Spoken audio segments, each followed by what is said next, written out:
game. For years, you've gone to the theater, wasting your money on tickets and concessions, but never really savoring it. Today, that changes. I know you recently went to see Saw X, and that's where your game begins. You have 15 minutes to create a review to tell your audience, or the battery underneath your chair will turn on, electrifying you. Live or die. Make your choice.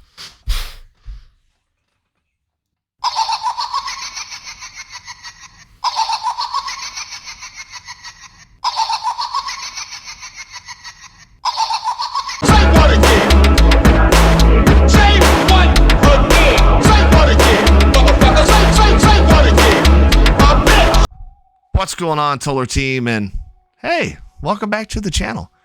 And I apologize. I know it's been a while. I had my own wedding I was taking care of. I took a vacation at Halloween Horror Nights. Actually, the wedding took place at Halloween Horror Nights. And then I've just been slowly wasting away at work. So there's that. And, oh, you could probably see me a little bit better and hear me a little bit better because I've got some new equipment in the house. I am going to be putting a green screen up as well because I do this in my living room. I don't have any other room to do this. I'm not like all the other fancy content creators who have like all the lights and all the pops and all the memorabilia. I don't have room for that. Okay. I just don't. But none of that matters. Why? Because one of my favorite horror series of all time, Saw, has returned after a 3-year hiatus. And I know I'm getting this out a little bit later than everybody else, but I had to wait on the rest of the family. My entire family is just a huge Saw fan, so I had to wait on everybody else. We went and saw it Saturday night. The question is it any good? So let's start off with the basics, shall we? Saw X stars Tobin Bell as our favorite cancer patient and engineering extraordinaire, John Jigsaw Kramer, alongside Shawnee Smith as his apprentice Amanda Young, and Sonova Makodi Lund. I probably murdered the shit out of that, but this is a horror film, so it just kind of comes with it, right? But she stars as the infamous Dr. Cecilia Peterson. The film is directed by Saw veteran Kevin Gruder, who's been editing, directing, and producing in the series since the original all the way back in 2004. Saw X actually returns to form, placing this film in between the events of Saw 1 and 2, where John Kramer is slowly losing his battle with cancer, and in the meantime, putting people through his process of rehabilitation in the form of life-threatening traps. No spoilers, but if you've seen the trailer for Saw X, you kind of know what the film is about. John Kramer is looking for a cure for his brain cancer, and so he reaches out to Dr. Cecilia Peterson, who has her own medical team, and she runs kind of like this experimental procedure and has this experimental medicine, except they never do the procedure on John. They pretty much swindle him out of all of his life savings. He finds out. That's where the game begins. Writers Peter Goldfinger and Josh Stolberg gave us Saw fans exactly what we wanted, and that was more of John Kramer, someone who's been missing mostly from the film since his death in Saw 3. Saw X not only fleshes out Kramer's story between the events of Saw 1 and 2, but it also shows a dynamic and relationship between him and Amanda Young. Granted, we've seen them work together before, mostly in Saw 3, but this film showed us a side of the pair that we've never seen before. We see John act as sort of like a father figure to Amanda, coaching her along through the series of traps and the mental ups and downs that comes with her still very much new rehabilitation, which that actually happened in the first film. But when it comes to Amanda, Shawnee Smith does an amazing job of showing us the raw emotion behind her character and her care for John himself as his health continues to decline throughout the movie. You can tell she adores John, like a daughter would adore her father. Simply put, the first 40 to 45 minutes is nothing but brilliant character refining, relationships, dynamics, and the build up to what happens in the second act. The traps. And that's what we're here for, right? The traps. I've got to admit that from Saw 5 and beyond, the traps were very elaborate and layered, almost like the production team was just trying to cram as much shit as humanly possible onto the screen. And that's fine and dandy, but I really miss the simplicity and the elegance of the traps from films earlier on in the series. Luckily, Saw X goes right back to that. John's traps are just, well, simplistic and there's beauty in simplicity. That returns in Saw X as Dr. Peterson's team tests all take place in one room, almost within touching distance of one another. I've got to say too, in comparison, this film has some of the better traps in the series. They're simple, but extremely gory in nature, so if you're squeamish, which I'm assuming most of you aren't, for fuck's sake, it's a Saw film. Like, what are you doing here? But you're definitely not going to like this one. I read a few articles about how people were throwing up in theaters and comparisons between Saw X and Terrifier 2 were made, but I'm not going to take it that far. There is a particularly bad one that had most of the theater wincing in their seats, but beyond that, I wouldn't say anything was too disgusting. And now for my last positive, and I probably could have thrown this one into the first section, but I think it deserves its own section. And that's Tobin Bell as John Kramer. Holy fuck. Just holy fuck. And it wasn't just his performance. Granted, Bell slides right back into the John Kramer role like he never stopped in the first place, but Saw X does something different from the other entries in the series. It makes you sympathize and empathize with John. You can visibly see his pain, may it be his slow rise out of a chair or the shaking of his hands as he's drawing a future trap in his notebook. The film does a fantastic job of making you see and feel John's pain, which adds levity to what he does as a killer. And to be honest, you're actually rooting for him and Amanda by the halfway point of the film. Yes, like rooting for them, cheering. Sure, we all know why we go to horror films. We want to see Michael chase Laurie, we want to see Jason kill those pesky, adulterating camp counselors, and we want to see Freddy claw his way through some dreams, but we're actively rooting for the kills, the gore, the carnage.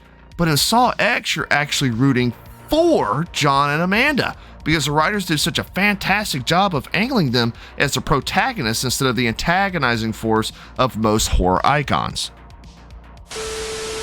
Before we move on to the negatives, there's something else I wanted to mention that isn't really a positive or a negative, it just kind of sits in the middle.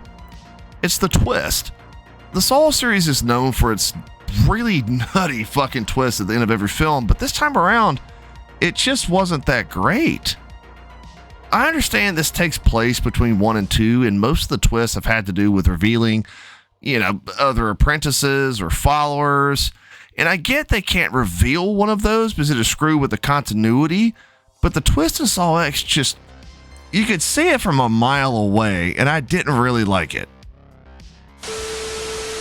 All right, I can't be too biased here.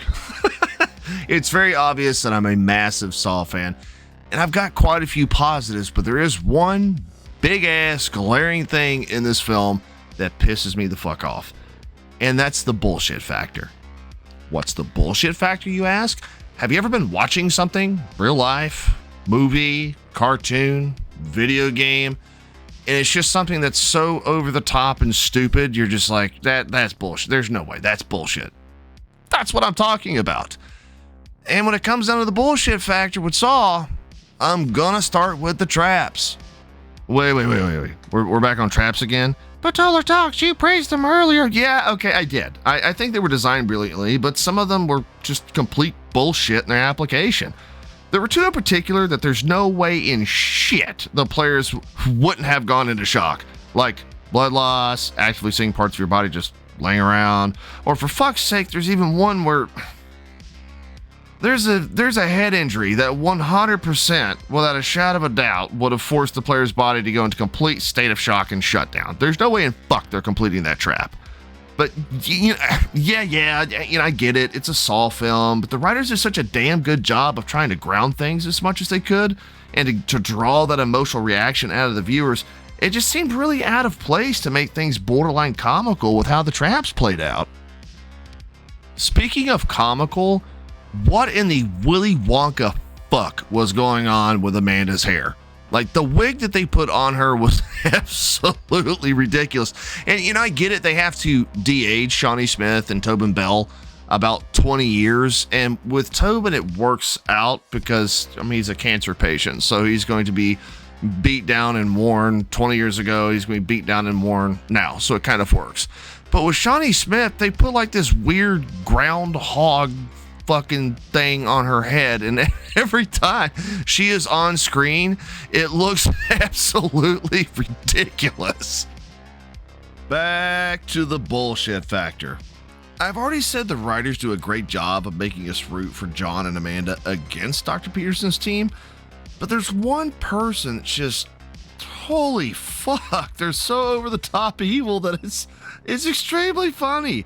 My wife and I talked about this before, pertaining to how bullies treat people in films and shows.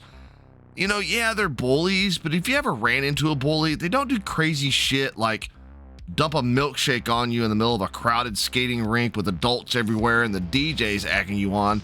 Yes, Stranger Things Season 4, I'm looking directly at you. But that's the territory Saw X goes into. One person in particular is so evil, but they're over the top and absurdly evil, and it's not even Jigsaw. Again, when most of the movie is relatively grounded and emotionally relatable, you get taken back a bit by that one character, especially with something that happens at the tail end of the film. It's just absolute bullshit. With that being said, I really, really enjoyed Saw X to the point I think I'm going to see it again in theater. Yeah.